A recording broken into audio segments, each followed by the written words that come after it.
Hello there, Virgos. Welcome to your weekly tarot reading. So, in terms of your love life, I get a very strong singles vibe for this week, okay?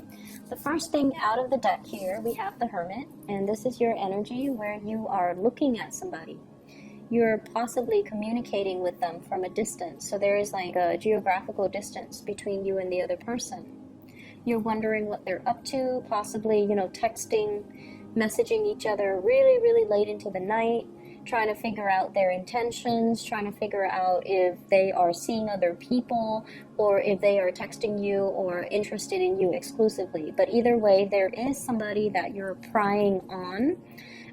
There's somebody that you're looking into. There's somebody that you've got your little lantern on this person, and you're trying to kind of like admire them from afar or trying to gauge their intention. So I feel like many of you might be single. The person that you're dealing with, I feel like a very strong water sign vibe. So I have here a Pisces, a Cancer, or a Scorpio. And I feel like this is a person with a lot of options on their table. So they have like a lot of suitors. They might be very, attraction is only skin deep, right? But I feel like this is somebody who's quite popular. They have a lot of suitors. Their energy is really, really receptive. So that means they have trouble saying no. If they don't like somebody, they're still going to be very polite and, and be nice and cordial. And so people might mistakenly think that person is interested in them, and so they keep coming on to them. And so you're dealing with someone who's a little bit boundaryless, and they don't know how to set up firm boundaries. They don't know how to say no. They have trouble saying no, and they're overall a really, everyone will say, oh, that's a really nice guy, or that's a really nice girl. So because of that, they're very popular. They exude a lot of, I'm hearing like compassion and friendliness, and just someone who's really, really likable. People like to be in their company. They're easy to talk to. They're not very judgmental. And I feel because of that, they might be a Cancer. You might be drawn to a Cancer. You might be interested in a Cancer. Also Pisces. Scorpios are a little bit more like, if I don't like you, I'm going to let you know. So I feel like, it's somebody that might be Piscean, Cancerian in nature. I also have as well an earth sign, and this is, it's the devil, so this is the Capricorn card, okay? Either way, you have somebody who's quite popular that you really, really like, and I feel like the attraction is so intense between you and this person. The attraction is so strong. The two of you work great together. You might have different ideas about, how you approach life, your philosophies, your ideologies. You might have a totally different way in which you do things. So with you guys, you're very systematic, okay? And it comes down to the courtship. You have to really get to know somebody before you even make up your mind whether or not they are dating material. So you can go on, like 1, 2, 3, 4, 5 dates with somebody and still not be falling in love with them, because you still need to find out more information before you can, ask them, you want to be my boyfriend, you want to be my girlfriend. So I feel like for many of you, you're really attracted to somebody. You're still trying to figure them out. You're still not at a point where you are 100% committed to them. And what you're seeing is that you feel they're a little bit flirtatious, which is a big no-no in your book. You feel like they have trouble saying no to people, turning people down, which is also another red flag. You might also see a lot of pictures that they're posting online on social media. They might have a lot of people flirting with them on social media, online. And this is the energy of the person you're dealing with here, the Seven of Cups. Someone who's very, very distracted with a lot of things going on in their lives. They have a lot of people that they're constantly surrounded by. They have a lot of suitors, a lot of options, a lot of choices. And this is a card about somebody who has attention problems. Unable to concentrate, unwilling to commit, unable to get things done. So they're scattered and pulled in many, many, many directions. And they might be, altogether like very distracted. They have a lot of noise constantly around them. They have a lot of things going on in their lives. They might be a mother or a father. They have like children that they need to tend to. So their life is like very other oriented, whereas your life is very calm and it's very like it's very contained. You don't give your energy away to people that are drama. You don't let other people's energies affect you. You have a very systematic way in which you do your things, in which you love, in which you give your time, in which you give your commitment. And so you're better off on a one-on-one, level. When you're meeting somebody, you want to spend that one-on-one time. And the other person just has a gazillion things going on, and it's never just one-on-one. And so I feel like there are a lot of things that you're considering about this person. And the attraction is definitely there, and they are a really good person. And that's why you overlook a lot of these red flags. Or you might feel like, they're such a good person that these red flags are not really red flags as long as innately they are a good person. And I feel like they are a really good person. We have here the Nine of Cups, and this is the energy of the other person as well, where they're very sweet, they're very likable, but there are innate issues that keep getting in the way between you and the other person. I feel like you're dealing with somebody who's really, really popular, and you're trying to get an in. Like, it's almost like, and you guys are not flamboyant like the Leos or the Sagittarius or the Aries. You don't just charge right in and, sweep away your, sweep them off their feet and, take them on your horse and ride into the sunset. So you're not one of those types that, go after the other person. You need a certain level of reassurance. You need them to coax you along the way to let know that they're interested. But because they have so many people at their side, it's really hard for you to find a way in. It's really hard for you to talk to them. I feel like you're also dealing with somebody that is multitasking, doing a lot of things, having a lot of projects, having a very robust social life or a very robust professional life.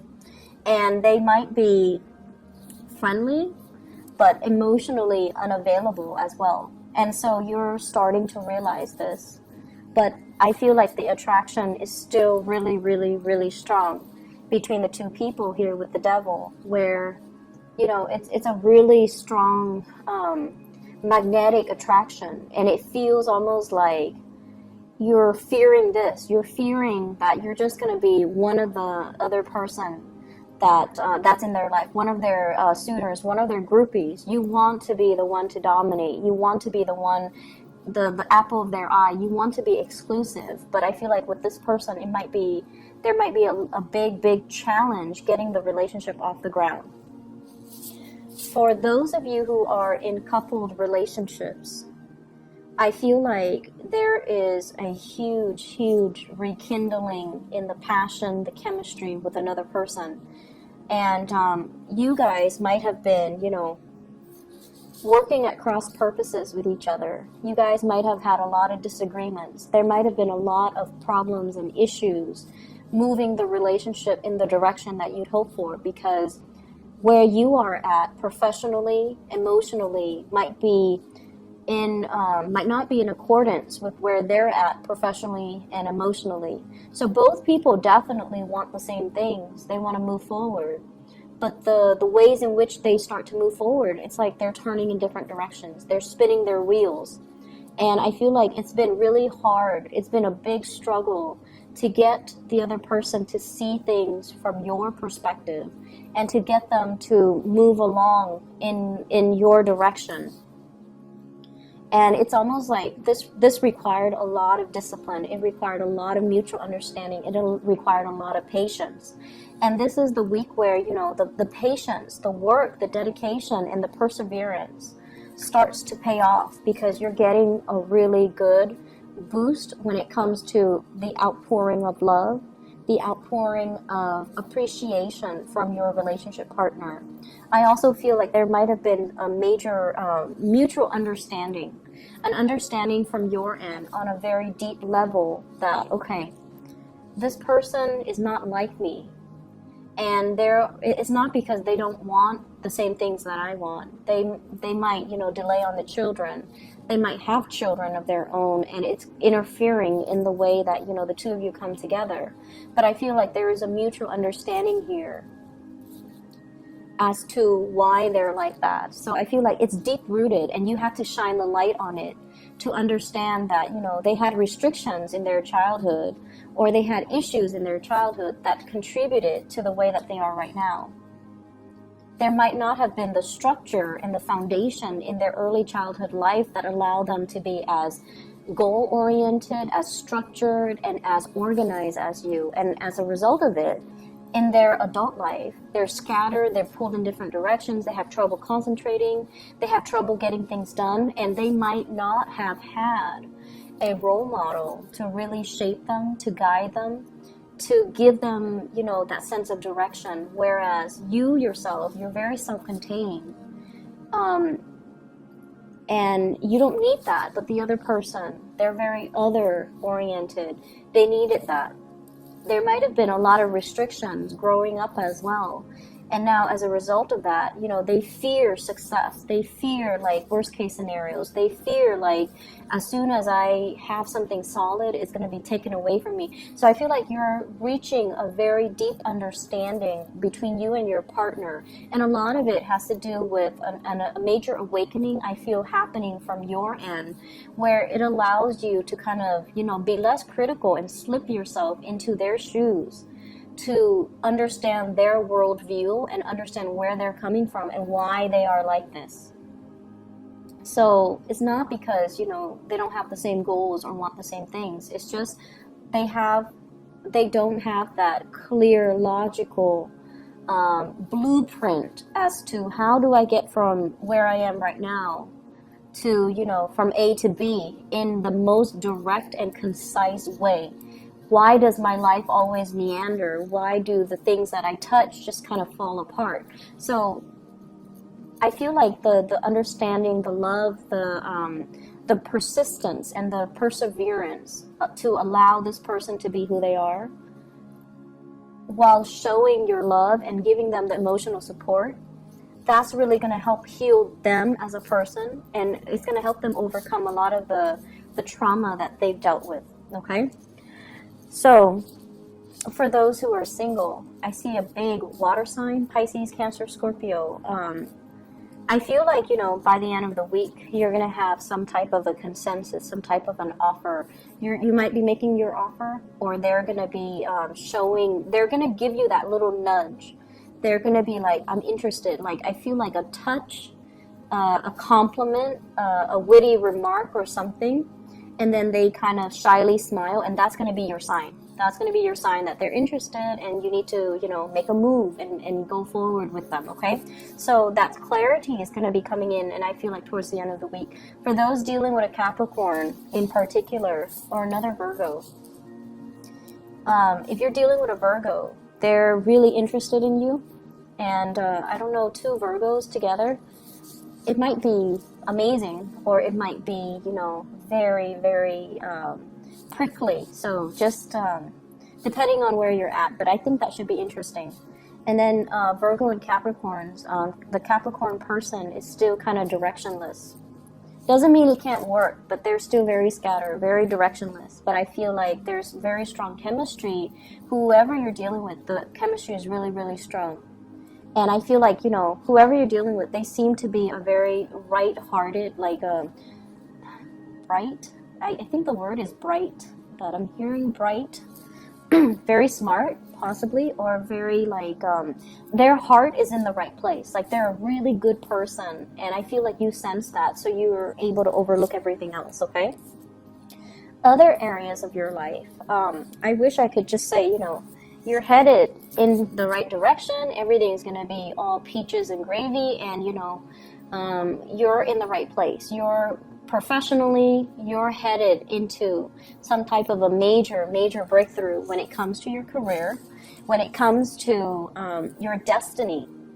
So we have the Fool and the Wheel of Fortune. The Fool is taking a brand new path, figuring out what is not making us happy, and then embarking on a new journey, taking a risk or even embarking on a new journey. For some of you, this is kind of like looking down, and I see this like you guys are very detail oriented, and you don't forget to dot your I's and cross your T's.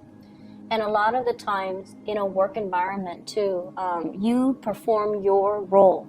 You perform the function that you're hired on to do to the best of your capabilities. But I feel like sometimes you might miss the big picture. You might start to feel in a way where you're just like a cog in the machine. Anybody can replace you. If you leave, somebody else can replace you. So in that way, it can feel like the work that you're doing is very mundane, is not super exciting, is not super life-changing, nor is it inspiring. So I feel that element coming into the picture. And I also feel like you've been looking for other options. You've been looking, scoping, and kind of scanning the horizon to see like, okay, if this is where I am. And some of you might be quite successful because I don't see financial lack. You have here 7 Pentacles, and I feel like some of you are making possibly, $7,000 a month, $70,000 a year, which is a substantial amount of money, right? So I feel like you're at a point where, security issues are not like so dire that you're staying in a job that you hate. I feel like for majority of you. But then I'm also feeling with the 7 of Cups and the 7, 2 sevens, it's a very spiritual energy. So you have some kind of a spiritual message coming through here. This is a card about, distraction, first of all. Having a lot of options. It's like your mind is so much like a computer where if there's one problem, there has to be one solution. And then you're in an environment where it's like there are so many possibilities, there are so many solutions, which is the best, and you fear making the wrong choice. So I feel like you're in an environment where it's very different from what you're used to, and it's almost like you fear doing the wrong things, you fear making mistakes, and you fear almost like it's too open-ended. There are too many possibilities. How do I absolutely know that I'm taking the best course of action? And so the bottom line here is that you've been looking around, you've been scanning the horizon, and you're just like, if I'm not completely happy here, what other options available for me? What's my next step?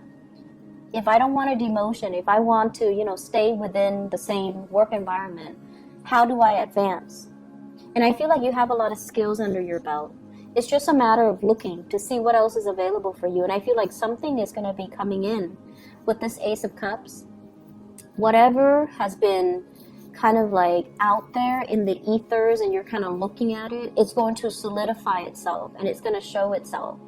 And I feel like it's going to provide you with a new opportunity. So you're headed towards something that is going to be very expansive. For many of you, a job that allows you to travel, that allows you to, not only look at the pictures of all these exotic places and locations, but to actually implement them and be able to allow you to travel to all these places that you've dreamed about. And you've been wondering for a long time, when is my big break going to come? And I feel like this is the week where these dreams are starting to kind of manifest and take place and kind of form roots. And you're going to find a way to possibly make it a reality, okay? It's not like the offer is on the table, but it feels to me like you have a better sense of direction as to what you need to do and what organization, what company, what position, what job you need to aim for so that you are completely happy. I'm seeing here, it's funny how they're kind of reading it backwards, but what I do feel is in the current environment, you might be offered something like, hey, like a retainer, you know, if you stay around, we're gonna give you this big job in like 6 months down the line, and you're like, no thank you, I think I'm gonna do something a little bit more sure and a little bit more secure. So some of you might be turning down work offers as well, or you might be turning down as well love offers where somebody is not very sure, it is a little bit too wishy-washy. You're just like, I want something a little bit more sure, so I'm gonna say no to it. I'm gonna go for something that's a little bit more stable and a little bit more solid. But either way, you're headed in the right direction. So I feel like your guides want you to know, waiting, this period of constantly waiting, you don't need to wait anymore. Because if you're waiting on people in particular to make up their mind, they're inundated with so many options. And I feel like if you're not option number one, then you don't want it. Okay, so you're taking on more of that Leo Aries trait. If I'm not, that top slot, if I'm not your first choice, then I don't want it. And a lot of it has to do with the fact that you know what you want, and you always know what your first choice is, because you're very picky. You're very particular about what you like and what you don't like. And so if you find yourself as like the second or the third choice of somebody else, an organization, a love interest, you're just like, no thank you, I don't want it. And then you're going to move on and find something that is more in alignment with you. So I hope the reading has been helpful for you, Virgos, and I wish you the best. Okay, I'll be back next week. Take care.